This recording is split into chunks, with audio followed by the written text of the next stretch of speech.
Film ini diawali dengan sebuah narasi tentang kisah arkeolog borongan bernama Indonia Jones, di mana pada tahun 1935 ia berhasil menemukan sebuah kuil penyembah dewa kekacauan bernama Bhairawa setelah apruk-aprukan di pedalaman Indonesia bagian Kaler. Namun menurut catatan, Indonia Jones dan krunya dinyatakan hilang secara misterius setelah mereka menemukan kuil tersebut, dan menurut percenahan, mereka tewas dihabisi oleh para penyembah dewa Bhairawa yang dipercaya sebagai sekte kanibal pemakan daging manusia, yang mana mereka percaya jika daging manusia bisa membuat mereka hidup abadi, dan sebagian orang percaya sekte sesat tersebut masih ada dan bersembunyi di balik kekuasaan yang mereka miliki. Lantas, dengan gaya sok serem, si narator pun berkata,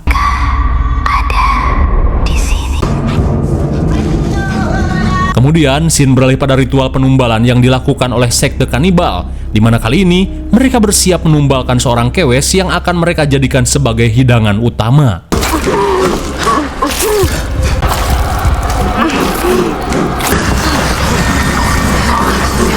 Bagaikan zombie Walking Dead, anggota sekte ini begitu lahap memukbang si kewes. Lalu, film Labinak pun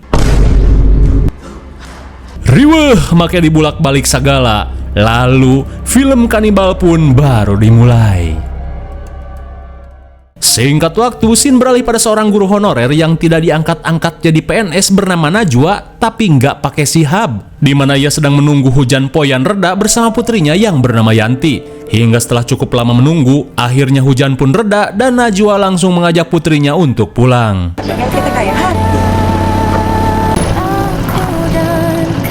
Setibanya di rumah, mereka pun heran saat melihat seorang ibu-ibu menor yang sudah menunggu kedatangan mereka. Bu Najwa, barangkali Bu Najwa sudah lupa deh sama saya. Sesaat kemudian, sambil menunjukkan foto Najwa saat mendapat beasiswa, Diana memperkenalkan diri sebagai agen yayasan yang dulu pernah memberikan beasiswa untuk Najwa kuliah S1. Lantas, Diana yang menyadari keahlian Najwa di atas rata-rata, langsung mengajaknya untuk mengajar di yayasan milik bosnya. Terlebih setelah bertahun-tahun mengabdi menjadi guru honorer, pengabdian Najwa tidak pernah dihargai oleh negara yang sedang sibuk memanjakan para pemilik dapur BMG. Diana pun menambahkan jika di yayasannya slogan mencerdaskan anak bangsa bukanlah kibulan semata. Tak cuma itu, selain gaji dan tempat tinggal yang layak, pihak yayasan akan memberikan beasiswa pada Yanti jika Najwa bersedia menerima tawarannya. Apalagi dengan gaji honorer yang kalah dengan karyawan BMG. Diana yakin jika tawaran ini akan membuat hidup Najwa menjadi lebih baik. Setelah mengungkapkan hal tersebut, Diana langsung pamit agar Najwa bisa mempertimbangkan tawarannya.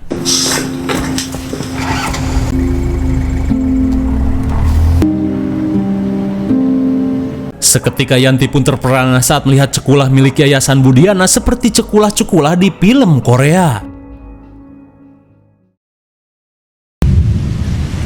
Di malam harinya saat hujan deras turun, Yanti terlihat sibuk menampung air hujan di kamarnya yang bocor. Sementara itu, Najwa yang sedang sibuk mengocok dinamo jahit kembali terngiang-ngiang dengan tawaran menggiurkan dari Budiana. Sontak Najwa hanya bisa melongo saat melihat kamar putrinya yang tiba-tiba ambrol. Di saat itu pula, Yanti pun menangisi celengan kuliahnya yang hanya berisi gocap saja. Hingga dari kejadian itu, akhirnya Najwa membulatkan tekad untuk menerima tawaran Budiana. Di keesokan harinya, Najwa dan Yanti yang akan pindahan terlihat sibuk membereskan segambreng piala antar RT yang sering mereka menangkan dalam perlombaan.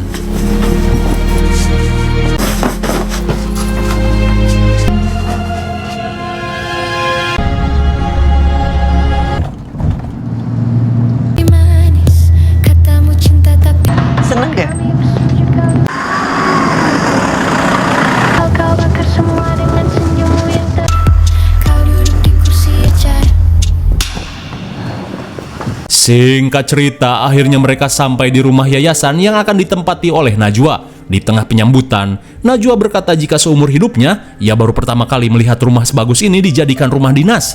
Lantas, tanpa basa-basi, Diana mempersilahkan mereka untuk mengecek rumah.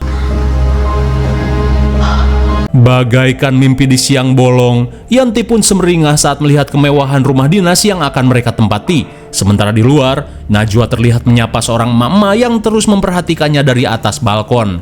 Kemudian, datanglah seorang duda tampan pemilik yayasan bernama Lucius Erectopus. Ia pun memberitahu jika emak-emak di balkon itu adalah ibunya.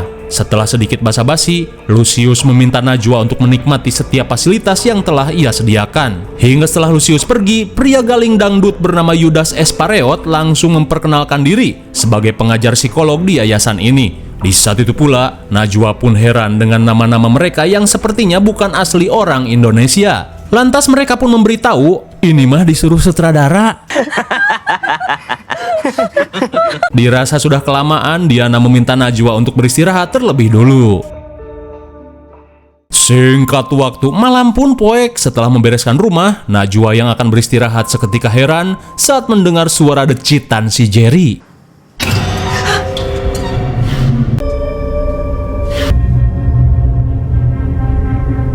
Astagfirullah, sontak Najwa pun syok parah saat sekilas melihat ceker-ceker budug bergelayutan di pelapon. Dirasa hanya halu, Najwa bergegas pergi ke kamar untuk molor.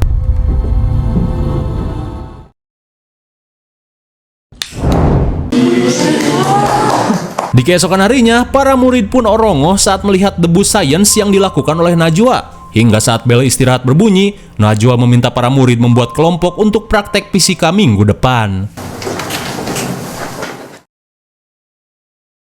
Sesaat kemudian, Najwa pun kesal saat laptop kreditannya tiba-tiba matot.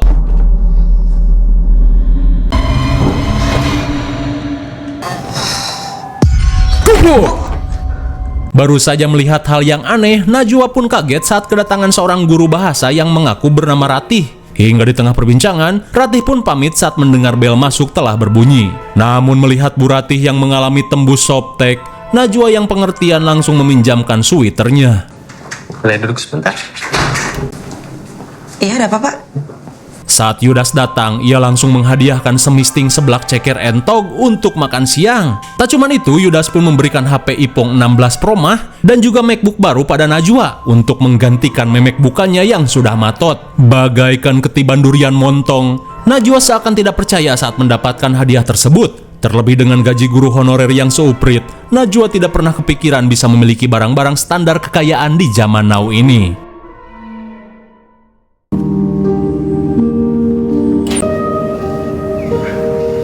Sepulang mengajar, Najwa yang penasaran terlihat menghampiri Lucius. Di saat itu pula, melihat Najwa yang kepo, Lucius mengungkapkan jika dirinya baru selesai mengambil stok daging dari peternakan bawah tanah milik yayasan. Dan saat Najwa keheranan, Lucius langsung memberi tebengan untuk pulang. Ini juga baginya baru aja kita lebih dahulu ya. Oke.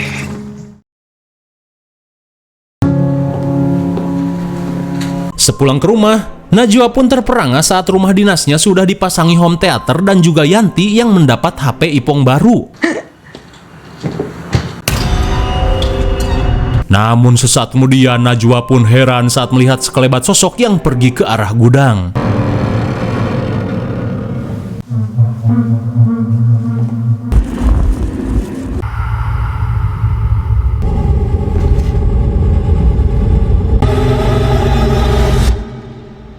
Dikira juri rupanya lampu. Kemudian, Najwa pun heran saat melihat menemukan sebuah buku jurnal. Keheranan pun semakin menjadi saat jurnal ini berisi foto yang terlihat cukup creepy. Tak sampai di situ, Najwa pun menemukan tulisan-tulisan perindapan dan juga pesan aneh tentang sekte Labinak. Di malam harinya, Najwa terlihat kebingungan dengan pesan yang tertulis di jurnal ini.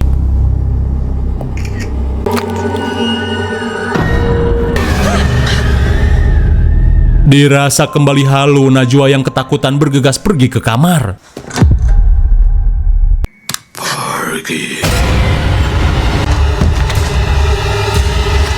Astagfirullah, betapa syoknya Najwa saat ia di jumpscare bebenguk pocong Roblox yang memintanya untuk pergi. Hingga setibanya di kamar, Yanti pun heran saat melihat ibunya yang ketakutan. Boleh tidur di sini nggak? Ayah pocong.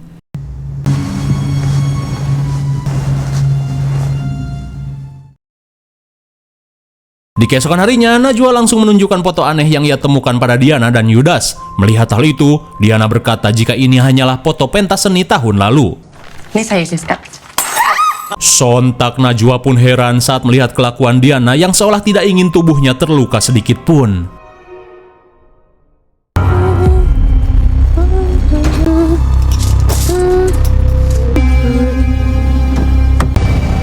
Di malam harinya, saat Ratih berkunjung ke rumah Najwa, ia yang khawatir meminta Najwa untuk jangan mempercayai ucapan dan juga segala kebaikan dari para pengurus yayasan. Terlebih menurutnya, mereka tidak sebaik apa yang Najwa kira. Sontak Najwa pun heran saat mendengar hal tersebut. Hingga di tengah keheranan, tiba-tiba saja Ratih menyetel musik dan mengajak Najwa berdansa.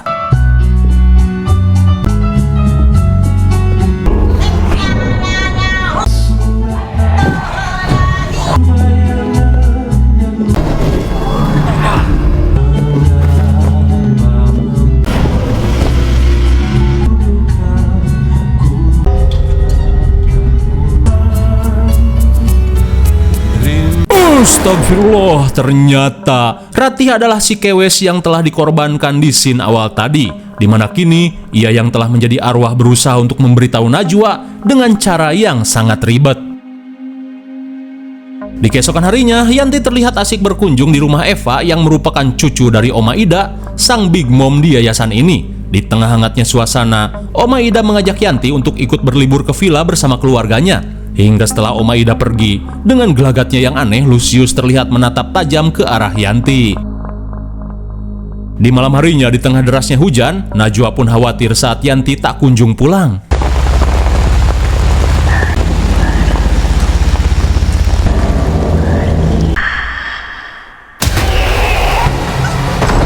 Betapa syoknya Najwa saat juri goreng patut nemplok di atas payungnya. Namun di tengah kepanikan, Najwa pun merasa lega saat melihat Yanti pulang.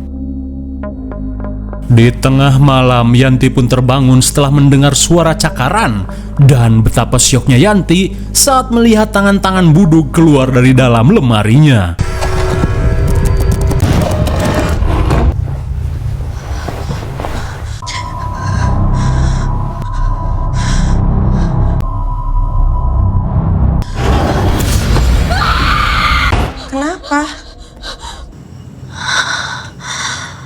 Saat Najwa datang, ia pun berusaha menenangkan Yanti yang ketakutan. Akan tetapi seketika Yanti panik saat melihat si ibu yang tiba-tiba tertawa bak ODGJ.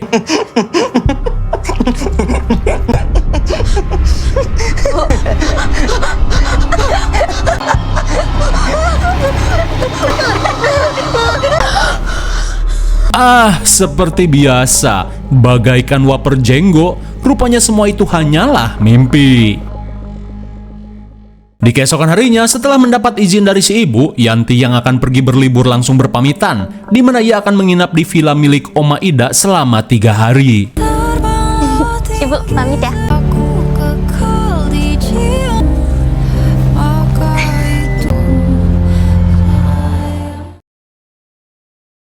Singkat waktu, Najwa yang sedang menonton TV langsung kaget saat mendengar suara gedebruk dari arah gudang.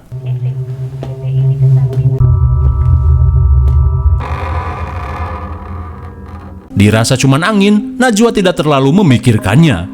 Tapi tiba-tiba, sungguh geleh, tanpa Najwa sadari, sosok jurik borok kembali menampakkan diri. Hingga sesaat kemudian, Najwa yang akan mandi lagi-lagi mendapat sebuah keanehan.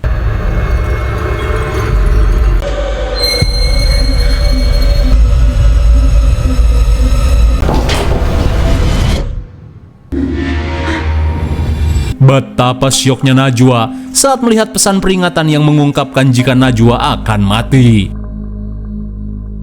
Di sore harinya, Najwa yang takut mandi terlihat kepoloran di kursi.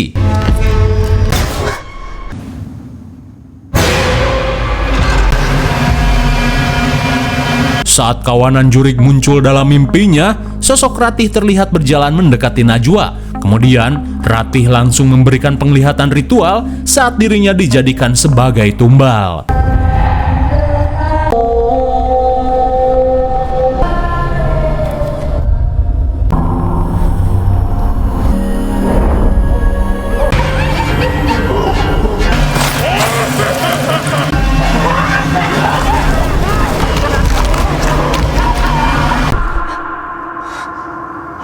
Betapa syoknya Najwa saat ia melihat penumbalan kanibal di dalam mimpinya. Ia pun baru sadar jika Ratih yang selalu menemuinya adalah sesosok jurik. Di malam harinya, Najwa pun panik saat mendengar lagu yang tiba-tiba menyala dengan sendirinya. Hingga di tengah keanehan yang terjadi, Najwa yang tidak ingin ambil pusing langsung mencabut colokan dan bergegas pergi ke kamar. Namun setibanya di kamar, kepanikan Najwa semakin menjadi saat mendapati pesan dari Yanti yang memintanya untuk membukakan pintu. Padahal ia tahu Yanti berlibur selama 3 hari ke depan.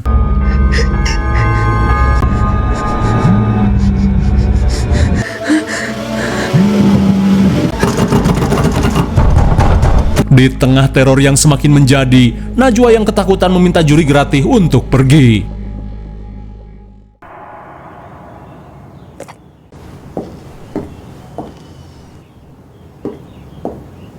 Di keesokan harinya, Najwa langsung menceritakan teror Jurigrati pada Yudas, di mana Najwa merasa Jurigrati yang marakayangan berusaha memberitahukan sesuatu. Tapi di saat itu pula, Yudas merasa jika semua itu hanyalah halusinasi semata, di mana ia meminta Najwa untuk meminum obat penenang saja.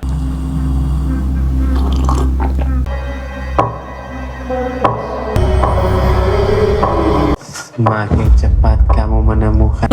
Saat efek obat penenang mulai bekerja, Yudas langsung melakukan terapi hipnotis pada Najwa. Hingga sesaat kemudian bagaikan dihipnotis Uya Penyu, Najwa langsung menceritakan traumanya. Di mana 16 tahun lalu, Najwa yang terlambat pulang menjadi korban gabrut paksa dari sosok misterius bertopeng singa. Tak cuma itu, Najwa mengungkapkan jika sosok tersebut mengenakan kalung segitiga bermata dajjal. Dan sungguh tanpa diduga, ternyata Yanti adalah anak dari sosok misterius yang telah menggabrut Najwa di masa lalu. Setelah mendengar hal tersebut, dirasa ini saatnya Yudas mengungkapkan jika sosok yang telah menggabrut Najwa adalah Lucius. Karena kini, Najwa telah dipersiapkan oleh sektenya untuk dijadikan tumbal. Tapi gimana?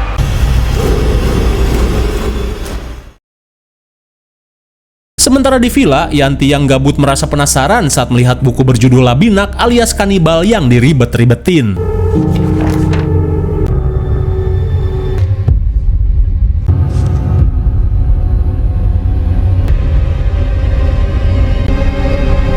Sudah dipikirin? Di tengah rasa ngeri saat melihat gambar penumbalan, Lucius yang datang terlihat berusaha melakukan pendekatan pada Yanti, di mana Lucius menjanjikan jika dirinya akan membiayai kuliah Yanti sampai tuntas. Mendengar hal itu jelas saja membuat Yanti semeringah, tanpa ia tahu jika Lucius Erectopus ini adalah bapak biologisnya.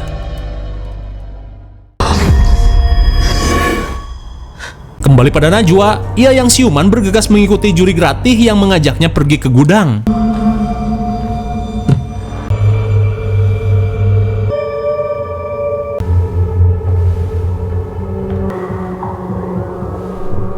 Sini.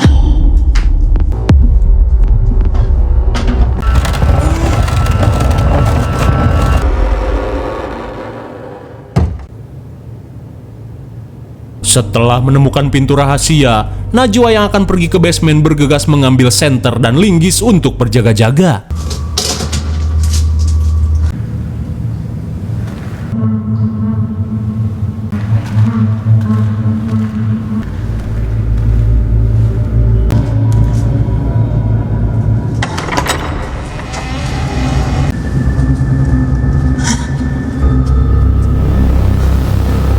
Astagfirullah, antara syok dan mual, Najwa pun kaget saat menemukan potongan-potongan daging manusia. Tak sampai di situ, Najwa semakin merinding saat melihat banyaknya lemari penyimpanan mayat di tempat tersebut.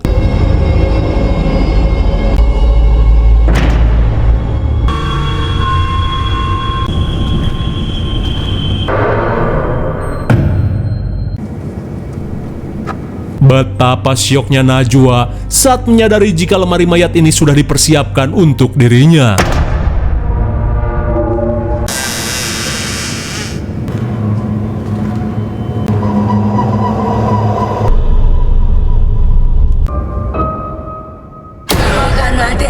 Astagfirullah, setelah di jumpscare bebenguk Ratih yang goreng patut, Najwa yang panik langsung ngabret kabur.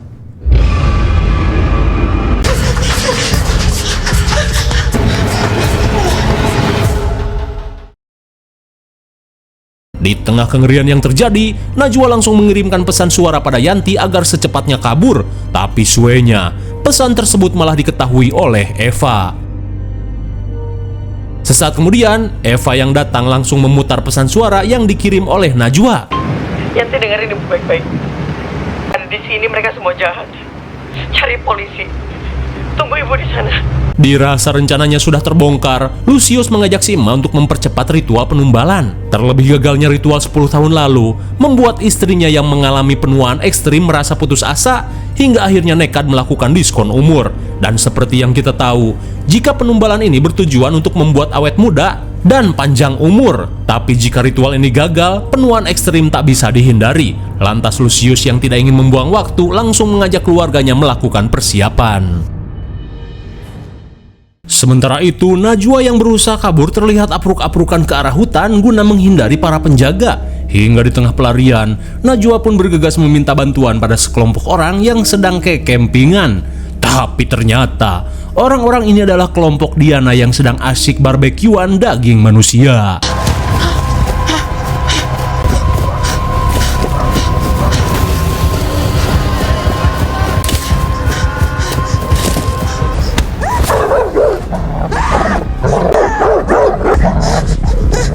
Sungguh suwe pelarian Najwa harus berakhir setelah dirinya tertangkap oleh kelompok Diana. Kemudian, Yudas langsung menggunakan suntikan Titan Eren untuk melumpuhkan Najwa.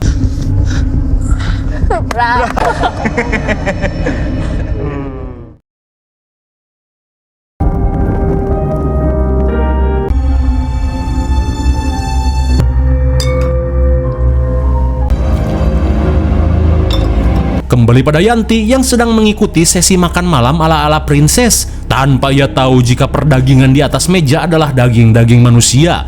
Lantas, ia pun diminta untuk mencicipi sayur daging buatan Oma.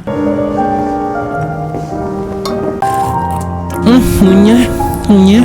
Setelah mencicipi sayur daging manusia, Lucius berkata jika ia berniat menjadikan Yanti sebagai anaknya. Akan tetapi, Yanti harus ikhlas jika Najwa ia jadikan tumbal. Kemudian saat Lucius akan meminumkan darahnya pada Yanti, ia pun mengungkapkan jika sebenarnya Yanti adalah anak kandungnya setelah menggabrut paksa Najwa 16 tahun lalu. Di mana Lucius menambahkan jika Najwa telah ia persiapkan untuk dijadikan sebagai tumbal.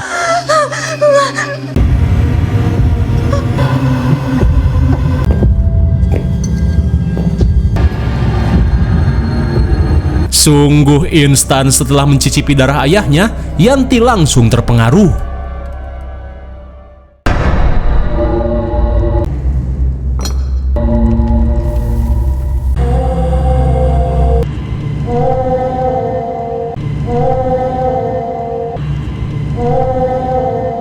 Singkat waktu di tengah malam, Lucius dan sekte kanibalnya bersiap memulai ritual puncak penumbalan Najwa.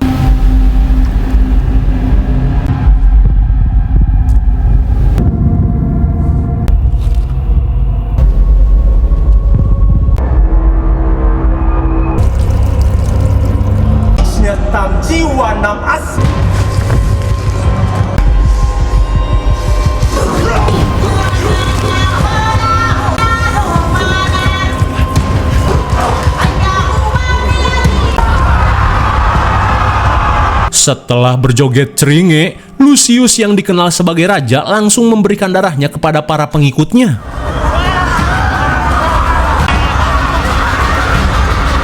Pejudas, tolong saya Pejudas.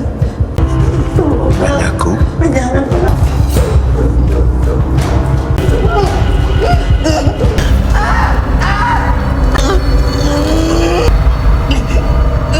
Setelah mengukir mantra di jidat Najwa, Lucius langsung memberikan golok pada Yanti dan meminta putrinya untuk menghabisi Najwa. Tapi di saat itu pula, Najwa yang panik berusaha menyadarkan Yanti. Yanti jangan, kamu anak baik, ibu sayang sama Yanti. Yanti. Ibu sayang sama Yanti.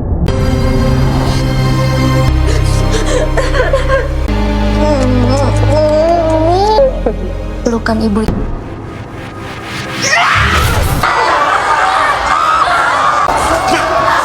Untung saja dengan teknik bacot no jutsu, Najwa berhasil menyadarkan Yanti. Setelah berhasil menyucuk Lucius, Yanti yang panik langsung membebaskan si ibu. Di saat itu pula, Lucius yang terluka parah langsung menggunakan regenerasinya untuk menyembuhkan luka secara instan.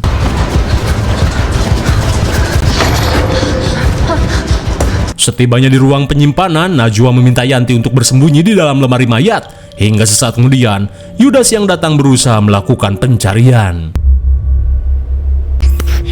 Depan Yanti sekarang.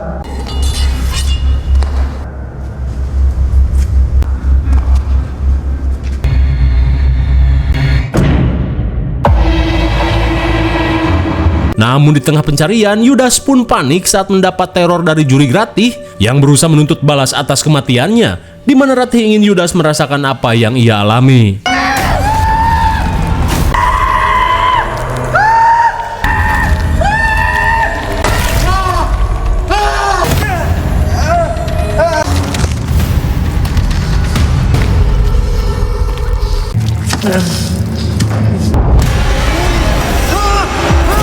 Mamam, Yudas pun modar setelah merasakan sakitnya menjadi korban kanibalisme.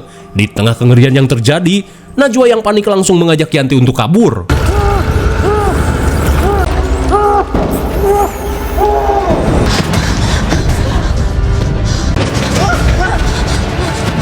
Tapi suenya mereka malah terkepung dan akhirnya harus kembali tertangkap. Hingga sekembalinya ke tempat ritual, Lucius dan anggota sekte terlihat mengalami penuaan akibat penyembuhan diri secara ekstrim yang harus ia pakai. Dan ternyata, kemampuan mereka seolah terkoneksi satu sama lain, di mana jika si raja mengalami sesuatu, para pengikutnya pun akan merasakan hal yang sama. Lantas, Najwa yang tidak ingin putrinya mati, memutuskan untuk menyerahkan diri. Terlebih saat ini tidak ada orang yang mampu menyelamatkan mereka berdua.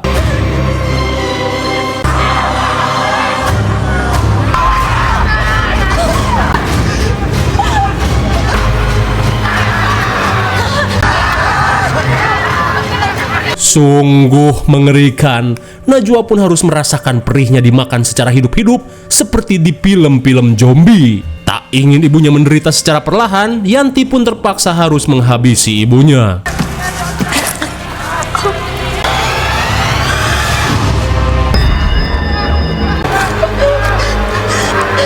Sungguh naas, udah mah kalah sama petugas BMG. Najwa si guru honorer harus tewas di mukbang para pengikut sekte kanibal. Singkat cerita, 2 tahun kemudian, saat Diana berhasil mendapatkan 2 calon tumbal, Yanti yang kini sudah resmi tergabung dalam sekte Labinak, terlihat menelepon seseorang untuk bergabung di ritual penjamuan selanjutnya.